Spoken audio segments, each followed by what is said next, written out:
But anyway, why I have you on the line? You want to talk some college football from last weekend?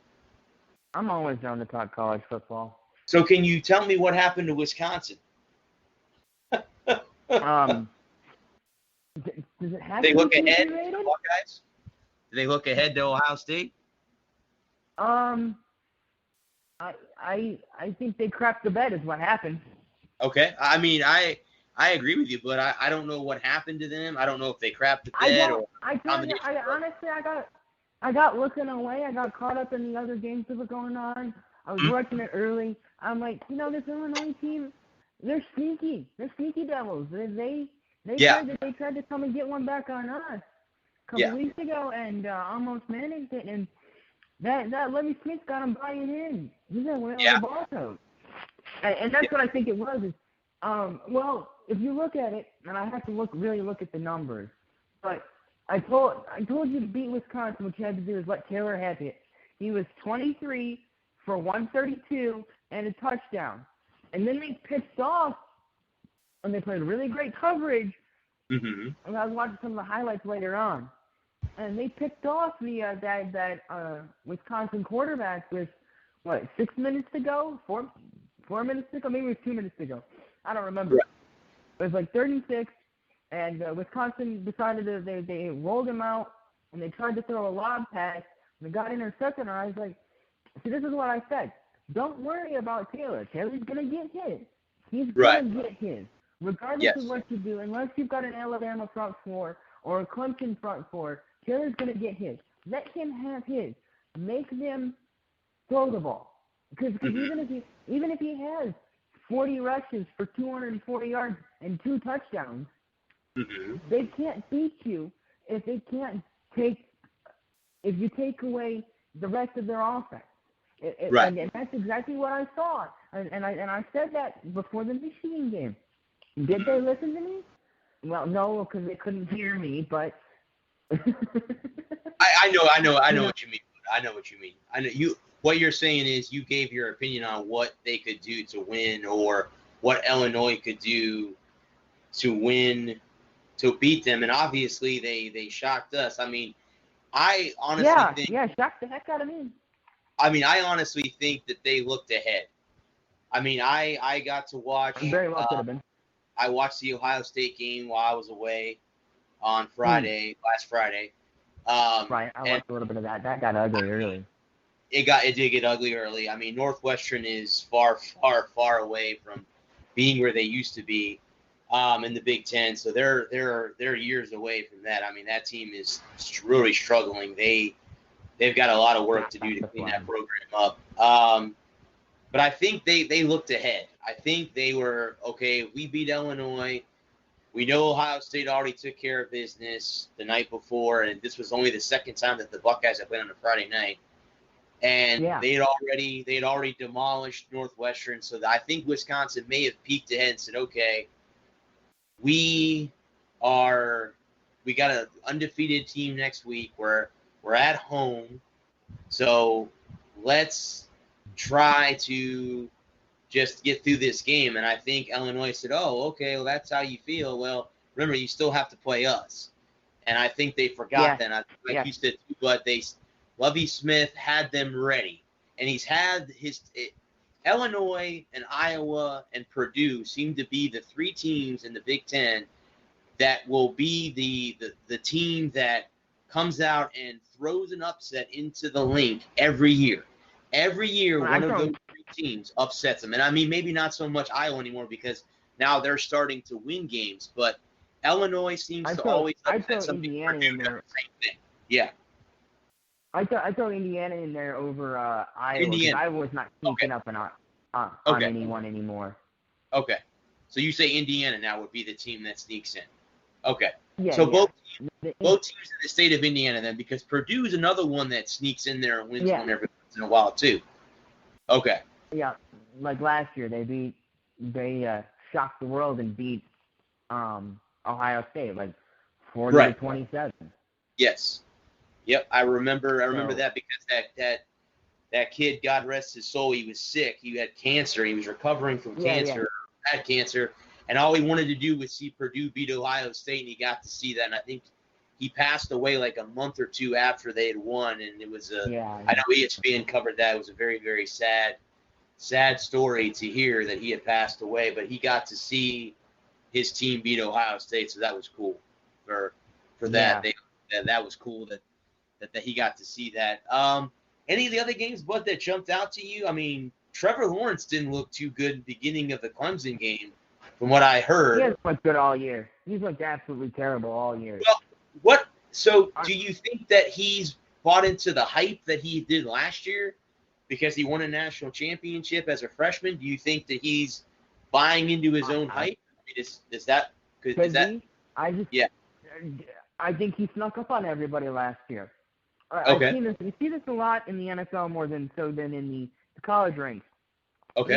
You have a guy in his rookie year or in his freshman year that nobody knows how to play him. You don't have a book on him, so he just does what he does, and and it's like, whoa, where did he come from? Then you get defensive coordinators a year of tape, and they can sit there and they can click and they can click and they can click and they can see all of his plays, and then they got caught, and they can go back and they can talk to their high school opponents. What does he do well? What does he struggle with? And you can game plan for him. Mm-hmm. They should have lost that if Mac Brown. I love him, but Mac Brown.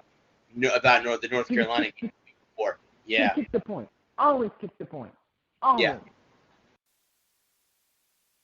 Well, I mean, for overtime. Even if you lose in overtime, at least you gave it. You give yourself the best chance to win. Correct. I'm sorry, but I want to put my defense out there and say, all I need from you boys is one stop. You get me one stop, we'll go get you 3 points, and this game is over. But right. We're gonna get cute, and not only did they go for 2, but they got cute. Yeah. Yep. Oh. Well, and then so maybe it's him. Go ahead. I was gonna say maybe it's him buying into his own hype. Yeah, correct. But I think he's not as good as he. Yes. I don't think he's as good as everyone thought he was. Right. He didn't look good. I think the Heisman frontrunner right now has to be Jalen Hurts, or George Taylor, or Justin Fields. Yeah, one of the two. I think they have to be. I mean, I guess if you want to throw in a wild card, you could say Joe Burrow from LSU. He's got a 79% completion rating so far, so yeah. It's hard to bet against him. LSU, I happened to catch the LSU game. I remember you were messaging me, buddy, when I was we were talking. I was gone. I was talking to you via Messenger, and I watched the game as I was coming back to the house I was staying in, and I mean, it was a back and forth game, and then all of a sudden, LSU did what they do. They got a key stop, and put it away, and they clamped on it, and they put it away, and they deserve to be number 2. I mean, they play Alabama. I think that game's coming up in a few weeks.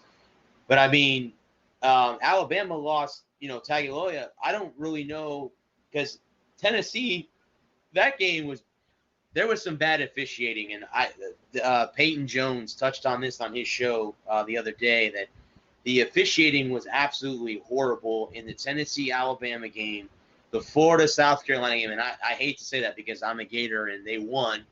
But there were some missed calls by the officials in the SEC this week that cost teams. Because South Carolina just came off a big win over Georgia, and I know the Gators have a bye week. We got now next Saturday. I'll be with my buddy who's a big Georgia fan. We watch the game every year together, so I'm looking forward to the Florida Georgia game in a couple weeks, and I'll talk about that next week on my show. But that South Carolina got screwed because there was a false start on that big pass play that the Gators had. And I think there was a pass interference call that was supposed to be called and didn't get called. So, and again, I'm not putting this that it's the officials' fault that people lose games because that's not the way to look at it. We have to look at it as it should not come down to a call. If you are prepared, then that's the way it is. And I'm going to get into USF here in a few seconds, but where I think that the season is all but over after this Saturday when they go to play ECU. But the Gator game, back to the South Carolina game, I watched the game in the afternoon before I left. That was the weekend before I left. And while I was up there, that was a close game all the way around. South Carolina played a good game. They played a good game against Georgia and had the upset. Mm-hmm. So I thought they were gonna get back-to-back upsets. I thought that Florida was in trouble, and they were in trouble for a little while, and they figured out how to get out of it because they were unable to stop the run. Now the Gators are all healthy. They got their 2 edge rushers back. They got their top wide receiver coming back. So they're all healthy going into probably the most important game of the season. If we can beat Georgia November 2nd, we will probably be the SEC East champion if we get past Missouri, because that's the only team outside the 2 that are left. Because I'm not worried about Vanderbilt. And I feel sorry if anyone's out there is a Vandy fan. I feel for you. But, I mean, those are the only 3 teams left in the SEC East that the Gators have on their schedule. So if we can get past Georgia, which is the last of the 4 daunting games that they had in a row, you started, you had the game. They played against Auburn at home on homecoming, and they won that game. They lost to LSU, and then they beat South Carolina last week. So now we get a bye, and now we get to go play Georgia. And again, I know everyone's going to say Florida State, but that has nothing to do with the SEC. We only have Georgia, Vandy, and Missouri left on our side of the bracket. If we can win all 3 of those games, we're in the SEC championship game. Now, will that be against Alabama or will that be against LSU? Because it's going to be one of those 2, depending on, I think, who wins that game in a few weeks. I don't know when LSU plays Tennessee. I'd have to look up the schedule. Let's see. When does LSU play Alabama? Because that'll probably be where College Game Day will probably be. I know this week they're in Madison for the Ohio State Wisconsin game. They play November 9th, but they're in. Yeah, they got Auburn this week. They have Auburn this week, yeah. Which, you know what? I mean, I would love to see LSU win, but Auburn's going to give them some. Auburn's going to put up a fight. If Bo Nix, if Nix cannot do what he did against Florida, they'll be okay. But that LSU Tiger defense is tough. They are tough. They're scary good. A tough defense. So I don't know if they're going to be able to pull that off, but mark that down. I will probably guarantee that College Game Day will be in Tuscaloosa in a matter of 3 weeks now for the LSU Alabama game, especially if those 2 are 1 and 2 in the rankings, which I think they are right now. I think LSU jumped ahead of Clemson. So, I mean, other than that, man, there really wasn't really – so I heard I don't know if this is true or not. I know you guys lost to Penn State in Happy Valley by 7 points. But there's a rumor that I saw the other day, but that at the end of the season, Jim Harbaugh was putting in his resignation. Have you heard anything about that? Being up in that area? That's not true. Okay. Unfounded rumors. Okay. He put out a press release to both the parents and students to completely, he's not going unless they fire him. He's not going anywhere. And I want to talk about that for a minute because I got some stuff to say. Go ahead. From the 7-minute mark of the second quarter, to the end of the game, that was the most Michigan football I have seen them play in 4 years. That was quintessential Michigan football. That was Harbaugh on his horse, fired up. That team was fired up. They were ready to go.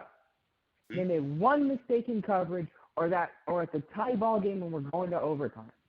If they don't blow the coverage, it gives up the 54-yard bomb. It's 21-all with 2 minutes to go, and that Ronnie Bell drop is a completely different story. Right. That was it's so difficult when you do get down big early to come back. Mm-hmm. And for as much as the people who don't know anything about football want to talk, they want Harbaugh fired. Why? I couldn't tell you. I don't get it. I don't understand why we want to go back to the Rich Rod years or the Brady